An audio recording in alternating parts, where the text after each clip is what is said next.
Selanjutnya pemirsa, kita simak apa yang disampaikan Ilham Habibie, baca wagub dari Jawa Barat berikut ini. Beberapa hal yang belum tersampaikan. Pertama-tama, saya ini dulu belajar dari Bapak. Dan saya kira paradigma ini masuk ke dalam beberapa organisasi yang Bapak pernah pimpin, termasuk ICMI, di mana saya ketua dan pakar.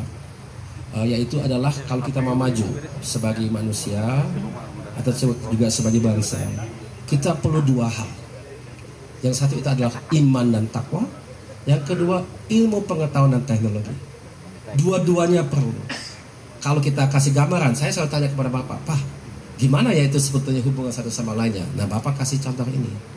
Seandainya ada seorang yang 100% iman dan takwa dan nol iptek atau nol ilmu pengetahuan dan teknologi, ini sebagai contoh ya, tentunya tidak ada seperti itu.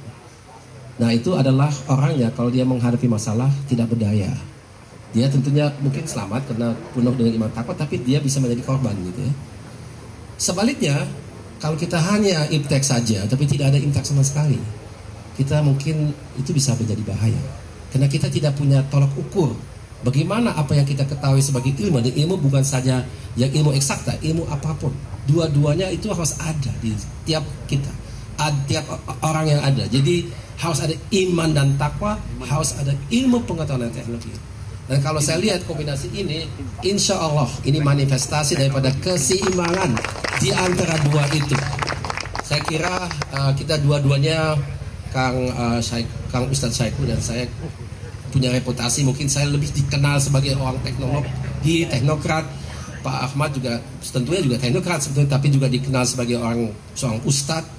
Nah, ini saya kira saling melengkapi. Tapi kita dua-duanya punya komitmen yang sangat-sangat besar untuk memajukan Jawa Barat ini. Tadi udah ditekankan oleh teman saya, Kang Saan, bahwasanya Jawa Barat ini harus jadi emas. Saya mau melengkapi lebih lagi. Kalau kita lihat tadi juga Kang Aher menyampaikan beberapa hal yang sebetulnya sangat mengejutkan. Jawa Barat itu begitu kuat, tapi juga begitu lemah. Jadi paradoks-paradoks itu kita ketemu di beberapa tempat ya. Misalnya juga kita banyak industri tapi pengangguran tinggi. Kita ini ekonominya lumayan stabil tapi banyak orang pakai pinjol gitu ya. Banyak sekali paradoks-paradoks seperti itu. Nah, itu sebetulnya harus kita bereskan. Karena kalau kita lihat Indonesia kan mau menjadi emas. Sudah kita tahu itu apa? Maju, berdaulat, berkelanjutan. Untuk itu kita harus lihat apa yang diperlukan untuk mencapai hal itu. Nah, kita lihat model negara maju lainnya itu seperti apa sebetulnya. Nah, kita lihat di Asia itu banyak contohnya. Jepang, Korea, Tiongkok itu semuanya negara maju. Apa yang mereka miliki yang kita tidak miliki? Ya, itu adalah kekuatan ekonomi mereka berbeda. Kita ini masih mengandalkan kepada apa yang kita punya. Itu adalah sumber daya alam, atau kita juga mengolah itu, oke. Tapi kalau kita lihat, misalnya kita dari Jakarta ke Bandung, kan kita naik kereta api cepat. Dari mana? Dari Tiongkok. Kalau kita naik MRT di Jakarta sendiri, itu dari mana? Dari Jepang. Jadi mereka punya apa yang kita belum punya. Industri dan ekonomi yang berteknologi dengan solusi-solusi canggih yang kita perlukan. Indonesia mampu. Contohnya justru di Jawa Barat.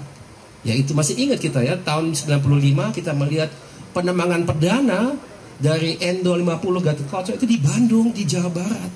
Itu simbol daripada tinggal landasnya kita. Jadi kita mampu sebagai negara dan bangsa. Kita tidak perlu ragukan itu. Dulu sebelum itu, saya masih ingat Bapak selalu cerita kepada saya, kalau dulu itu orang dari luar tidak percaya kita bisa kayak gitu. Dia bilang kalian bisa buat becak, tapi pesawat tidak mungkin. Itu terlalu tinggi buat kalian.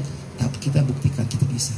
Dan saya kira Jawa Barat itu punya semuanya. Kita tahu Jawa Barat itu adalah lumbung padi.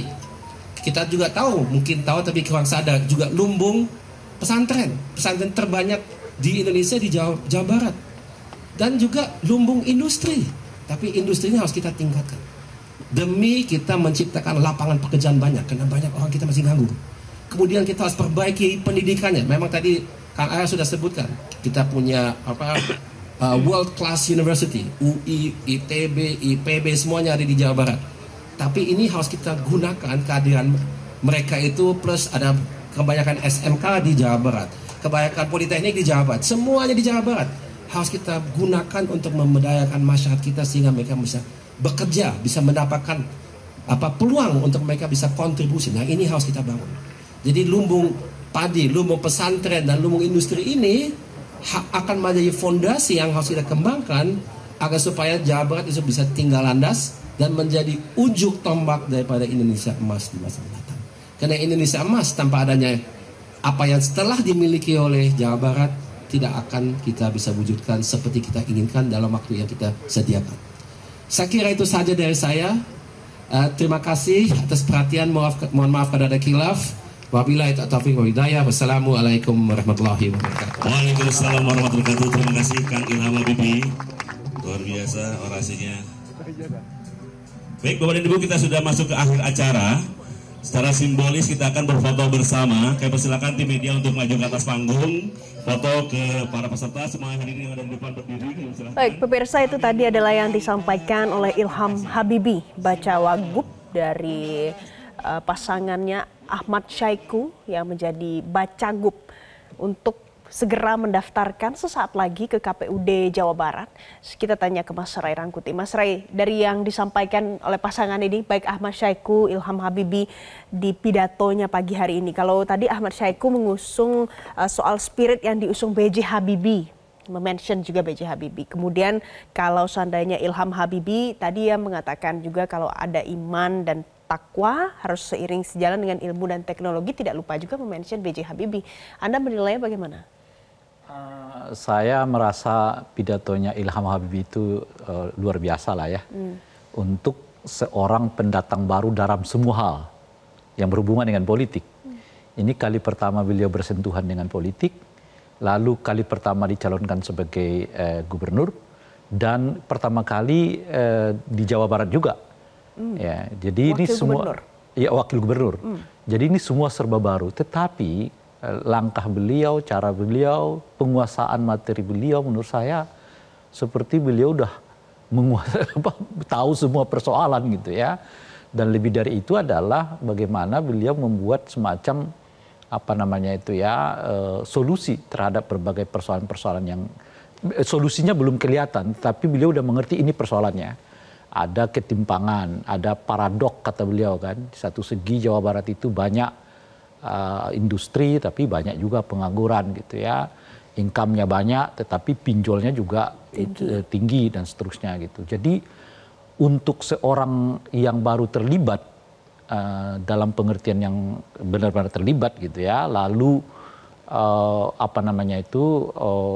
masuk calon wakil gubernur dan di daerah yang baru juga ia datang ke situ karena beliau kan dikenal orang Jakarta kan sebelumnya gitu ya.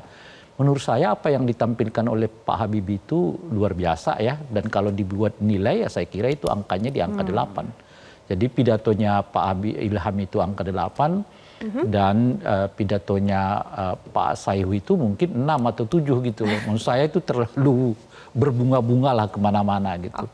Nah ini mungkin modal nih bagi Pak Syaiqo dengan Pak Ilham ya. Jadi Syaiqo membawa soliditas partai, tapi Ilham bisa merebut suara pemilih khususnya di kalangan anak muda gitu. Dan ini menarik nanti kalau dibahas lagi bagaimana pertarungannya dengan Deddy Mulyadi yang sudah mendaftarkan diri terlebih. Jelajahi cara baru mendapatkan informasi. Download Metro TV Extend sekarang.